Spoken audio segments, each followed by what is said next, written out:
त्रिदलं त्रिगुणाकारं त्रिनेत्रं च त्रियायुधं त्रिजन्म पापसंहार एकबिल्व शिवार्पणम् त्रिशाखे बिल्वपत्रैश्च याच्छिद्रे कोमलैः शुभे शिवपूजां करिष्यामि एकबिल्वं शिवार्पणम् अखण्डबिल्वपत्रेण पूजिते नन्दिकेश्वरे शुध्यन्ति सर्वपापेभ्यो एकबिल्वं शिवार्पणम् शालिग्रामशिलामेकां विप्राणां जातु चार्पयेत सोमयज्ञं महापुण्यम् एकबिल्वं शिवार्पणम् दन्तिकोटिसहस्राणि वाजपेयशतानि च कोटिकन्या महादानम् एकबिल्वं शिवार्पणम्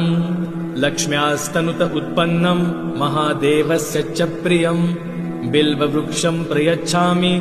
एकबिल्वं शिवार्पणम् दर्शनं बिल्ववृक्षस्य स्पर्शनं पापनाशनम् अघोरपापसंहारम् एकबिल्वं शिवार्पणम् काशीक्षेत्रनिवासं च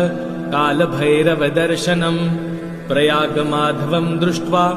एकबिल्वं शिवार्पणम् मूलतो ब्रह्मरूपाय मध्यतो विष्णुरूपिणे अग्रतः शिवरूपाय एकबिल्वं शिवार्पणम् बिल्वाष्टकमिदं पुण्यं यः पठेत शिवसन्निध्यो सर्वपापविनिर्मुक्तः शिवलोकमवाप्नुयात् इति बिल्वाष्टकम्।